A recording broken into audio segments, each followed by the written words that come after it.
Joe Crow back in the new crow's nest, as vacant as it all feels. This is the new roost. Hot as hell out today, so thought I'd just crank up the AC and do this tactical perspective inside. So today we're gonna do Jinx. No, we're not gonna do Jinx. We're gonna do Night Force Ram. No, hang on. No. Now is the exact time to do Serpentor. It wasn't a year ago. It wasn't 2 years ago. It's not tomorrow. It's right now. Now's the time. We're going to do Serpentor on a tactical perspective. And there's lots of reasons why. And I'm going to tell you as we go. I'll tell you exactly why I'm feeling like today is the right day to do Serpentor. All right? So stay tuned. We're going to open this bad boy up. Picked up off of a Facebook garage sale. Hardly ever go there outside of my buddy Hush, but I decided to order something, and meaning the guy had to ship it all the way from Laval, Quebec, right, which wasn't very far, and that's why it came a day and a half later. Ronaldo, thank you very much. If you guys look up Ronaldo on Facebook garage sale, he's probably the only Ronaldo in Canada selling G.I. Joe Classified, some really great deals, great bundle packs there. He has what you need. Go check him out, Facebook Garage Sale Ronaldo. Thanks very much. We're going to open this bad boy up and give it the Crow's tactical perspective. Stay tuned. Well, hello there, Serpentor, number 57 in the classified line. I see the hype, everybody. It's not my first time having picked up this box. I was at Joe Fest. I did look at this and I considered buying it then. Didn't feel right. Still had some stuff on my list I needed to get crossed off. But we're through that list pretty thoroughly. Serpentor needed to come. And I'll tell you why after we get into this. But I'm looking at that box and it's your traditional exclusive set type box, but it's got those common hallmarks, those primary combat functions, PCF, so the side of the box, both sides, no side art for this because it's all front and back art, clearly. Even Serpentor had these useless things on there. I wonder if I care enough to look up those later and find out what they all represented, but I'm just going to liberate the inner box from the outer sleeve. And so as a kid, growing up, if you guys had Serpentor, I have no doubt you probably had the Cobra Law 3-pack with Globulus and Nemesis or whatever came with that in the Guard or whoever, the Royal Guard. And I've come to realize that a lot of my friends here that I've made this last year on YouTube have been big fans of that era of Joe, regardless of whether I was or not. I just realized it's double taped. So for you guys who have heard me say, negative things about Serpentor as a character, and for those guys that really like Serpentor, I'm doing this as an unboxing because I also want to learn to appreciate the things that I had my doubts on. You guys know that. That's one of the things about the tactical perspective I do while I liberate this last piece of tape and not ruin the package. I challenge my own perspective, right? So did I have the wrong take on Serpentor as a figure? I had heard so much good hype. Well, guys, I'm going to tell you. Oh, Jesus! Clearly, I don't care about the box that much. But oh my gosh, that was a terrible jump. Not going to edit that out. Jambalaya, fumbalaya. All right. I wanted to learn why everybody regarded this figure so highly. Right, they said great things about it. Now I do know about one QC issue about an admin gap between the pieces that you can see, the crack of daylight through. Aaron, the toy enhancer, turned me on to that. I haven't heard many complaints about this thing, and I've heard that the Air Chariot is the thing to behold. Now I've never actually picked up the Air Chariot or the figure outside of just looking at them in the box. So I've never seen the box open. So this will be a new experience for us all. I am going to edit anything where I have to pull this thing apart. Too bad if that's what it's going to take. But let's have a look at this together and see if my perspective can change on this. First off, you have the DNA strain reflected Cobra symbol, right? So I think that's very creative to turn that Cobra hooded snake emblem, as we have at the top, and turn that into a DNA sequence strand, right? That's pretty creative. Gonna like that. Side box art, again, now what's changed is they've got that DNA strand on there. So just number 57, absolutely nothing for legal gobbledygook on the back of the box, but we have that beautiful portrait there depicting the creation and rise of Serpentor, right? So the DNA becomes relevant when we realize that he has been genetically engineered from all the DNA sequences of all these great historical conquest rulers and whatnot. The outer sleeve really didn't do anything to, except photocopy, or not photocopy, but exactly mirror that. So we're done looking at that. I'm now going to open the gatefold and go, oh yeah, okay, oh yeah. So just like with Dr. Mindbender, we had all the components on the flanking sides. And we've got a portrait of the Chariot in there, because I know the Chariot is in the box. I didn't expect it to be on display. I thought maybe part of it might be, but you can see that his scepter and stuff are. The components of his gear are in there. It'll be interesting to find out what that piece is up at the top left there.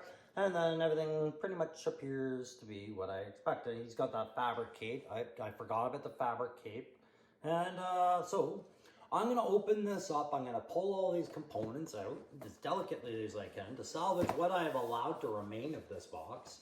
And maybe I'll pop them out on the spindle for a little while. We'll just give you a general review of this. But I'll also tell you why, like I said, this was the time to get Serpentor, because he's, I think, going to become very relevant very soon, not just because Cobra Law is coming. Stay tuned.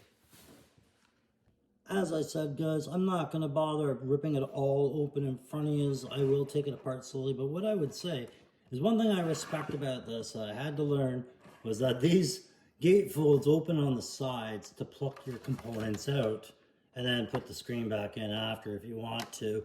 It's a lot easier than trying to fumble through the packaging and possibly ripping some of that cardboard layer. Just wanted to share that in case anybody has never opened one of these and you're new to the line, or you know, you just don't buy the bigger ones. I don't know, but most of you guys probably have this and probably discovered that, and I'm really late to the game. Anyways, interesting point. Alright guys, so before I take this whole Air Chariot Serpentor riggins outside to relax and have a look at it and give you some opinions on it, I've got a perplexing situation with the box I wanted to show you. So I got everything out, no problem. I was just about to put the main insert back in, but I wanted to show you, in order to get at the main insert, I did damage the box a little, oh well. Yeah, you come at it through one of the sides, right? So I open up the side, and I pull out ye old insert, and everything's all packaged up nice and tight in there. I mean, they did a great job compressing this much kit into this little box. But then I look inside the box, and the actual image from what you can you see it through the front?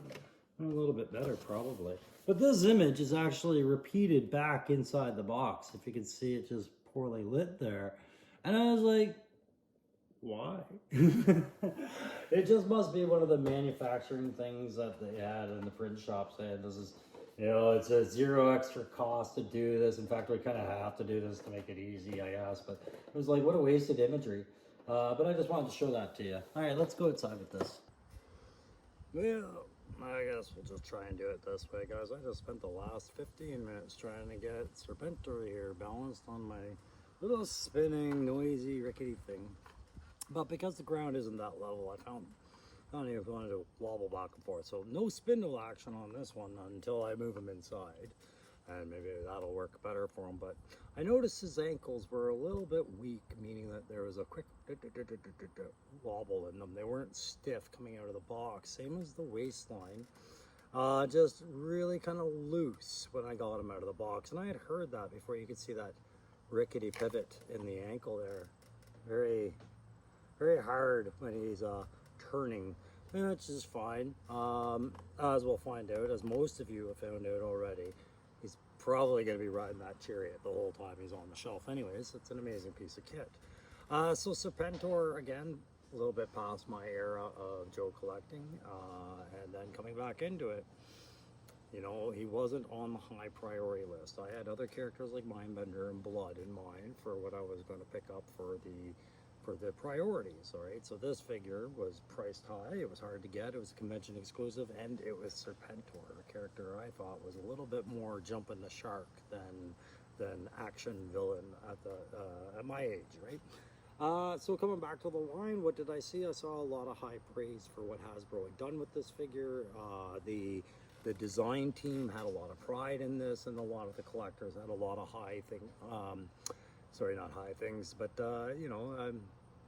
they had a lot of praise to be given, not just for the character, but for the Chariot. And yes, there was discussion about some quality control issues. So why did I feel like now was the time to do this guy? Well, I mean, first reason is now that Hasbro has built up the momentum in the fan base, even for the HasLabs and everything else. Cobra Law is on its way. We all see it. We see the Nemesis Enforcer is out now. The Once a Man Cobra Commander SDCC exclusive is now available. People are clamoring for this stuff. Regardless of how I felt about Cobra Law, I've been saying all year since I started this channel that they were right around the corner, that they were going to come, and people were going to be bowled over by what the Hasbro creative team was going to do with these things. And then in the same breath, I said I'm in no hurry to buy Serpentor. Okay, so we doing the head to toe on the Serpentor. I should always start with that file card first, right? So let's go over the file card really quickly, and I'll throw this thing on a spindle inside, and we'll go over that. And so, the Cobra Serpentor and Air Chariot comes with everything you see here, except a dying Duke. You'll have to provide that yourself, but you got the means to kill him. Anyways, let's read this file card, guys. Serpentor, he's the Cobra Emperor. It says, a secret cabal of Cobra scientists, under the direction of the Interrogator and Destro, combed the tombs, sarcophagi, and relics of great despots of history to find the cells with DNA traces. From these long-dead genetic blueprints, they produced a composite clone with the military genius of Napoleon, the ruthlessness of Julius Caesar. It might be Julius Caesar, I don't know. Julio Caesar? I've never heard of the guy. The daring of Hannibal and the fiscal acumen of Attila the Hun, the ultimate Cobra Emperor. Exclamation mark. A master of political intrigue and a brilliant tactician, he's capable of wresting power from the Cobra Commander for the benefits of the Interrogator and Destro. Fortunately for the Joes, the Cobra Emperor's own ambitions were not taken into consideration by his creators. ... Next, it says, his eyes have seen the legions of Rome trample the Gauls and Navarre into the dust. His hand lifted the horsehair baton that signaled the first charge of the Carthaginian armored elephant phalanx. His ears have heard the rattle of French cuirassiers on the streets of Moscow. But it is his mind we must fear the most. The thoughts of the Cobra Emperor have not drifted from global conquest since the reign of King Solomon. So there you go, guys. That is your file card. And as you know, the Crow always says, this is the standard by which all Joes and Cobras and Dreadnoks and all of them must be held. There you go.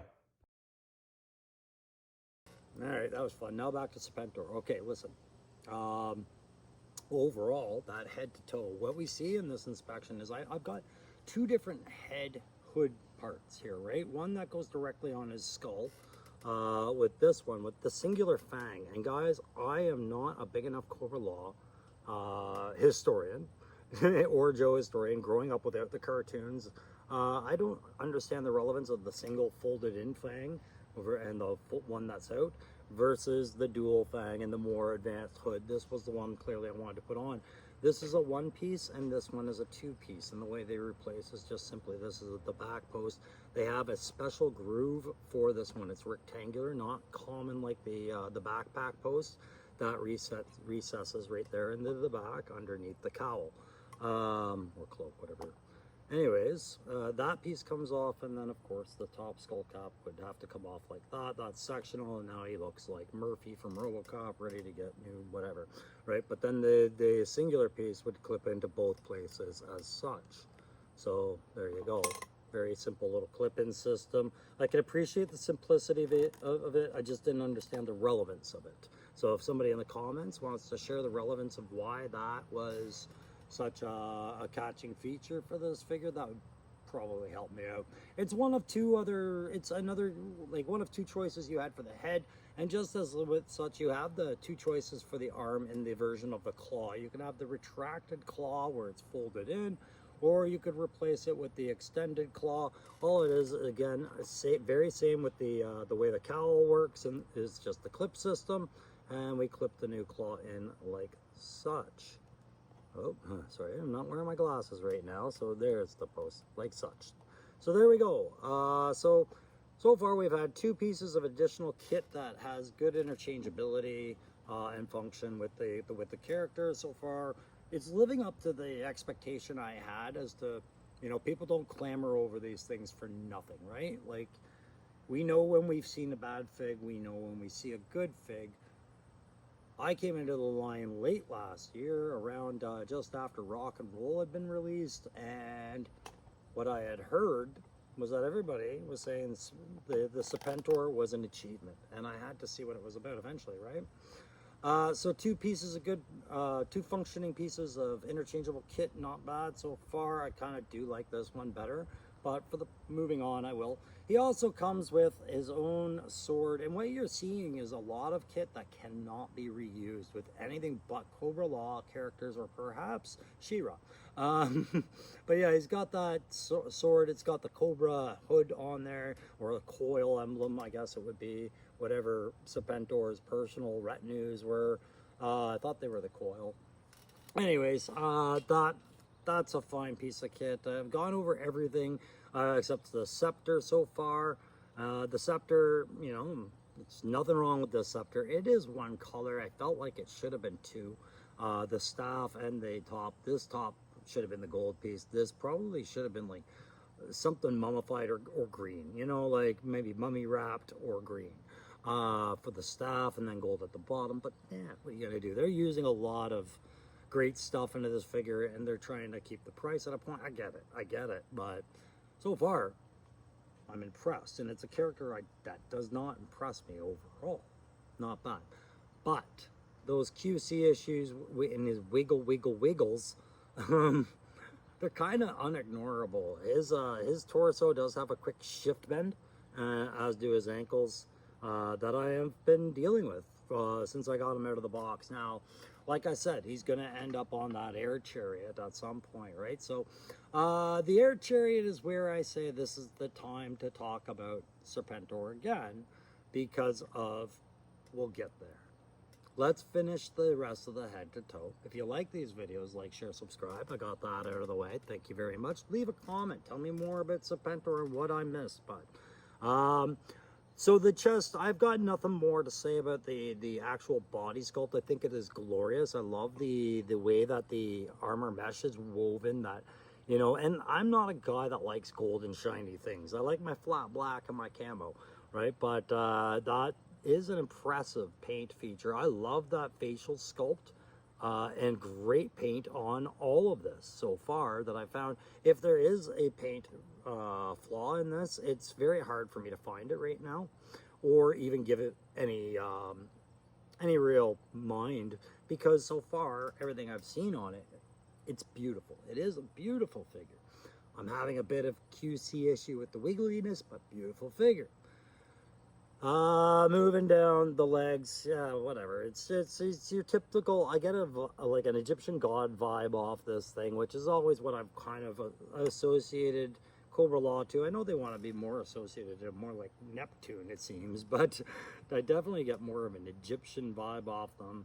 And this character really fulfills that. And the Chariot is, you see how I'm dealing with that weakened ankle there, eh? And the Chariot really is kind of the core part of that. The last pieces of kit that I didn't go over was, of course, his King Cobra pet, right? Every Joe needs a pet these days. Every Cobra needs the same. Well, his King Cobra was one that I had always thought, God, I gotta find a way to get that in my collection one way or the other. I've seen no equal kind of snake pose like this one in any kind of store where I've been looking at, like, nature snakes and things like this. This King Cobra was perfect. Really makes the detail and the vibe of the Serpentor character there, and I appreciate it. However, it does transform. Another dual function. You can have him as that, or you could turn him into the Duke killing spear, right? Where he transforms his pet Cobra into the spear that was supposed to kill Duke. But thanks to Optimus Prime, there you go, guys. Transformers affecting everything again. Thanks to the wee Optimus Prime's death was received in theaters back when we were kids. It just mortally wounded Duke, but he got better. He's fine. How many people have had a snake pass through their body? Raise your hands. Yes. And you recovered, right? Yep, no problems. There we go. Logic. All right, so that was kind of a cool little play feature. I thought that was cool. I might just sacrifice a Duke for this, just to jam it in his chest. The last part I should probably draw attention to is what he looks like on the backside. And there you go. He's got those Deadpool buttocks, you know. That's Springfield's ass right there, guys. Springfield's ass. Okay, but no, we're going to talk about the cloak. The cloak is done up in a very nice broken up pattern of snake scale. You would think they would just be one simple scale repeated across, but as you can see, they've used it in a varying design, so it's a very realistic hide-like print. Of course, it's only going to be one color, one dye, but at least it matched well with all the rest of the figure's color set. And, you know, kudos to them for finding the right paints for their characters that they can match well with their fabrics and do that. Not even the slightest tweak offset. I am colorblind, so maybe it is, but I mean, it's not relevant enough. So that covers the kit and the character itself. Now, if I were to give this a tactical summary right now and give it its grading, on attack, I have to shift everything over to make-believe world, right? Like Egyptian warlord kind of clone guy here, very sci-fi, zero military relevance whatsoever from my tactical perspective to be based off of, aside from what his role was, which was to be an iconic spearhead front leader to a new army on the rise, right? And he was supposed to be this like Jesus character for Cobra to emulate on. Now, as consumers, to me, back in the 80s, the character looked very cheap as an action figure. Everything looked cheap very much by comparison to today's standards, but even by the standards of the 80s and the 90s, the Serpentor character as an action figure to me appeared very cheap. It appeared incredibly out of place in the line, but it was because I had been growing so familiar with that line, and I had my preconceived concepts of what my Joe-verse looked like at that age, right? New markets came in and they loved Serpentor, and they saw the movie and they learned to love hating Serpentor, and I can get behind that. So no problem with this character existing, no problem with him being like an exclusive big box character, hard to find. I think he should have been, you know, he's an elite among elite.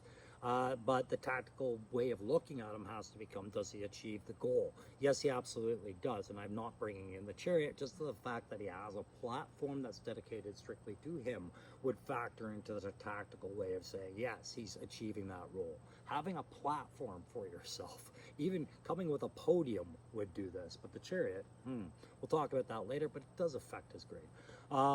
He has close combat weapon, he has a long distance weapon, he has no shooty weapon per se, that's all Chariot associated, I can't get him with that.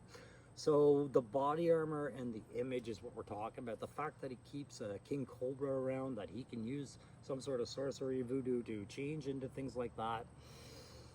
What are you gonna do? I'll give him an attack rate of 4. Just because I feel like he should be dinged for something at somewhere. He is a ridiculous over-the-top character, brilliant strategist in general. I get all that, but maybe something that fires something. I don't know. There's just something missing about him being complete to me, as far as the tactical sense of who he is. But you know, no, I'd say 4.5. He's damn nigh perfect for exactly what the character brought to the table in the role, and he's improved it in the classified line like everything in classified does. But he's done so through modernization and through that Chariot, I have to say. And so that's what we're going to shift to here shortly. On a play grade, I'm going to reserve that for the package deal, because he is a package deal. You couldn't just buy Serpentor without him, right? And on the creativity grade, I will separate, again, I will say that it's creativity here with that face sculpt, the way that this body was imagined, and the way the loadouts all work, the puzzles all fit well and snug. I'll give it a creativity of, I'd say, about a 4.5, just because what they've taken is a very silly design in my mind, and they've made it competitively threatening in the classified environment. He doesn't look like a sideshow character. He looks threatening. You know, whether you're a big fan of guys dressing up like snake gods or not, the face, the weapons, the body, the everything looks threatening. So creativity is behind that, and I have to give that at least a solid 4.5. Now is the time I'd like to have a look at this chariot everyone's been talking about. All right, so let's talk about this Air Chariot. What an impressive piece of kit, honestly. As sci-fi as it is, and you know, again, that Egyptian snake god platform for him to ride on, that's so important for him to emulate this leader role. They knocked it out of the park. You guys are right. The reviews that I've watched and the feedback I got about this, they kept no secrets. They said this was a worthy piece of kit, and I am inclined to agree. However, it wouldn't be me if I didn't have a few questions about it that just can't seem to be answered at first glances. Now I understand how it all goes together. What I really respected was how easily everything assembled. Some of the little functions on here, just neat little adds to have it, such as his snake mouth opening machine gun right there. Haha. Surprise, cockrag. That's pretty cool. I mean, if the 250 cals don't get the job done, then surprise. Sure thing. Neat little adds like that. I like the handlebars, but I like the dials and gauges that they broke these up using a different color set, not just one, but a couple, right? You've got your blue, you got your white, you got your red in here, right? So they've taken the time to spend the color to put some inks into this, to make these dials and gauges look like they actually serve a function and that they're individualistic, not just some complete red clusterfuck of a gauge dial assembly, right? Care and attention is important when you're doing a high-end item on a risky character, right? Like Hasbro had to know this age group that they were targeting, you know, the age 25 to 50, to, you know, the people that were growing up with Joe in the 80s and 90s, you know, now as adults, there would be a mixed bag on Serpentor. This Air Chariot really made it easy to fall in love with this. Now, if you have a look, right, we've got that spinning turbine fan, right? I imagine that's to help him with his lift for landings and takeoffs, but he's got forward thrust engines as well for moving in a forward motion, getting that speed and maneuverability going. And I mean, that's reflected well through the number of air intakes this thing gets. This thing sucks air back more than a souped up tuner Honda, man. Like it's got more intakes than I've ever seen. But it's got some neat little other features like that light cluster. If you look to the left and the right of the snake head, it's got a very unique kind of light cluster there. I wish I could get the right angle to show it better, or the light would be better outside here. But it's a series of lights in there, not just one light. These little features look like they should open and maybe have more lights involved, or hypnotic beeps, or whatever they are, or who knows. And even on the back, we've got where they would normally assemble this whole piece in the factory. They've covered that up. They've covered the screws up there, which is great. But brings me to the criticism of, could we not have looked at where the screw placement was for this handle assembly, right? Could that not have been hidden well with a slip pin system or some sort of plastic receiving connecting, rather than using an actual steel screw and leaving that exposed, when so much was done to keep this thing seamless? You know, the feet posts on the gridded pads, great, you know, traction pads. He'd want traction pads, and there's very little to hang on to on this thing as a rider besides this handlebar. So it's not like he can take other guys on there, right? So he needs a place for him to stand and, you know, lock himself in, brace himself, because standing anywhere else is impossible. So that's really cool that they, you know, they've done the work, is what I'm saying here, right? They've done the work right down to the number of rivets. Like, this whole thing was riveted together. It's clearly factory. A lot of vehicles And a lot of toy lines forget to put rivets on there, you know, like it's just not a detail worth doing. Not to the extent that it's actually done. This reflects that well for a science fiction vehicle. I'm starting to get on board with the idea of this thing actually obtaining some speed, air, and lift. Right down to the flight, the flaps that you have to put on. Now, the flaps are just for the azimuth, right? Left and right turning, banking. There's nothing really for elevation, which I noticed, right? So there's no up-down flaps for him to gain fast lift, right? That's all done by that fan. So that thing's working overtime. So his cape is the one thing that I think I've heard a lot of people say, and some people have done it themselves, should have had a wire, right? Because that fan would be blowing that thing. Worse yet, really, that fan would be sucking that thing down. He would be getting just like to undo the cape, fuck that thing, you know, like that would be the science behind it, as I understand it, right? But that's the way it would go. We do have fun with our reviews here, right? Ponko Toys, Lawrence, you're gonna say it anyways, right? What about the machine guns, Crow? Don't you hate the machine guns, Crow? No. I like the 50 cals. Clearly, this was what gave us hope that the Maudus would come along just from this part forward. What I don't like about this is the self-feeding ammo system that they've used. Both those feed chutes feed from the back of the gun to the left of the gun, suggesting that somewhere in the back of the gun is the ammo housing supply. But really what I don't see is how that would work on the design of the gun. There's no clear separation of an ammo box that has been placed there. It's all lower receiver to the 50 caliber machine gun kind of assembly they have, right? These things come in three parts. There's a lower receiver, there's an upper receiver, and there's the barrel, and then there's the guts, you know, the bolt and tracker or whatever you're using inside. That's the fourth part you have to assemble inwards, and then you add the ammo. Right, so if these are actually 50 cals that are using bullets, it's kind of a bullshit feed system if you ask me. But if it's a science fiction laser gun, okay, well, I'm with you here, because on the side it's written caution, gun reactor. Okay, well, a 50 caliber machine gun would not need a reactor to power it. A energy weapon would. Now these feed chutes become a little bit more palatable for me. I can just write it off as sci-fi, no problem, right? Also, the recoil system and buffer assembly, like the recoil system for these machine guns being posted on just that singular post, to me is also very erratic. There would be some sort of stabilization rod assembly here to keep these things fixed and aimed. Otherwise, they're just firing off, rattling around like that, flying off, right?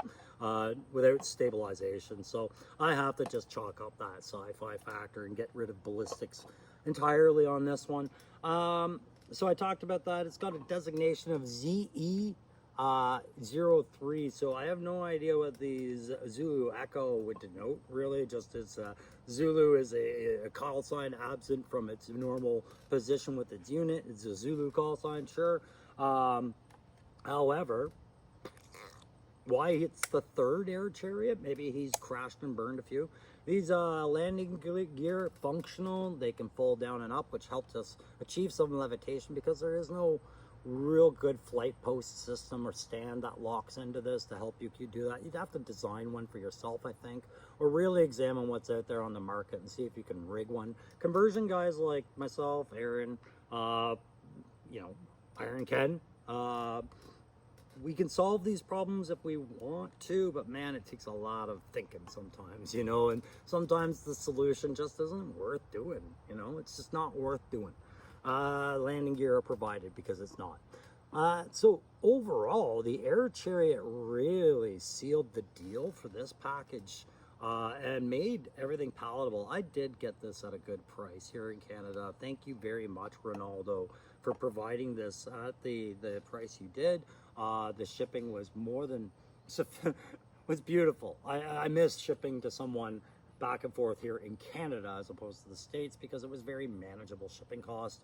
And he was so fast with it, guys. I gotta say it again, Ronaldo on Facebook Marketplace, working out of Montreal, like Laval, Quebec area, I think.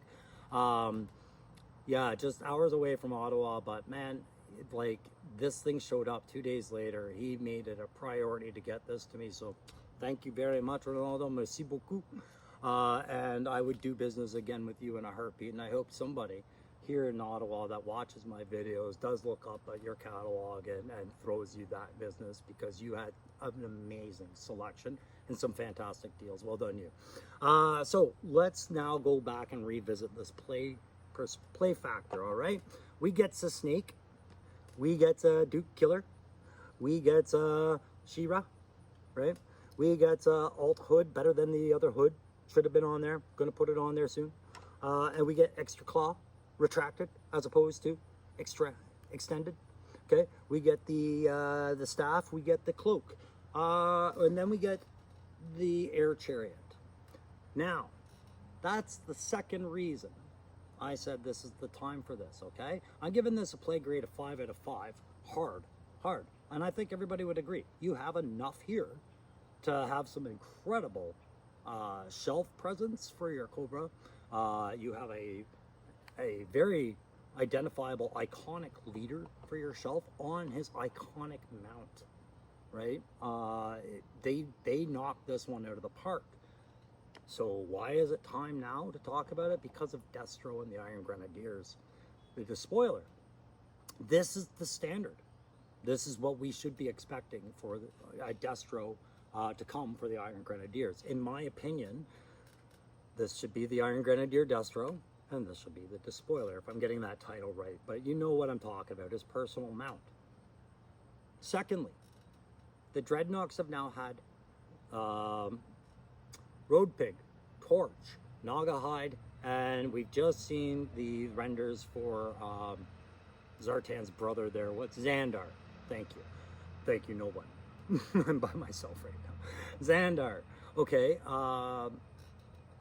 Zanzibar and his air skiff. Here's the standard Zanzibar and air skiff. This is Zanzibar. This is the air skiff. Okay.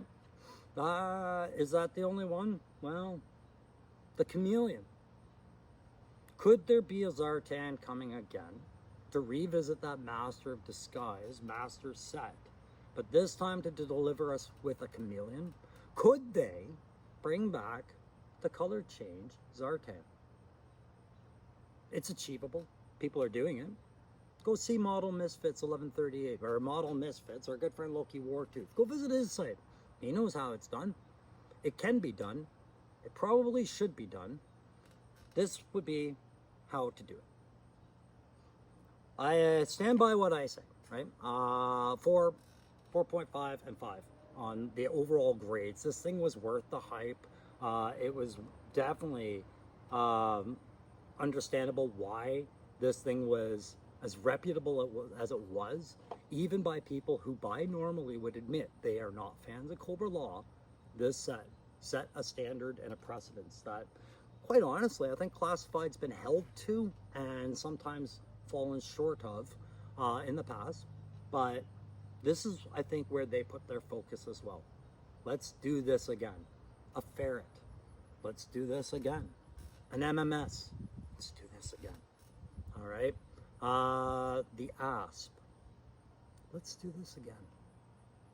All right, guys, that's going to sum it up for this tactical perspective. Thank you very much for bearing with me while I sort through some life details and get these things in front of us and have a great time talking about them. I'm going to go finish doing the last spindle stuff inside, and then I'm going to put all this together, and we're going to bang out some Jinx and some Night Force Shockwave with the Ram, because I have some thoughts on those as well. And I got to get caught up on that back catalog, guys. There's still Major Blood, Mindbender, the Mole Trooper, Arctic Storm Shadow. I'm probably leaving a ton of others off this list right now. Big Ben, did I do Big Ben yet? No, probably not. I've got quite a few to get caught up on, guys. It's just the move and the change of things. But by the end of the summer, we'll get caught up. All right, guys, thanks very much. We'll catch you later. Bye.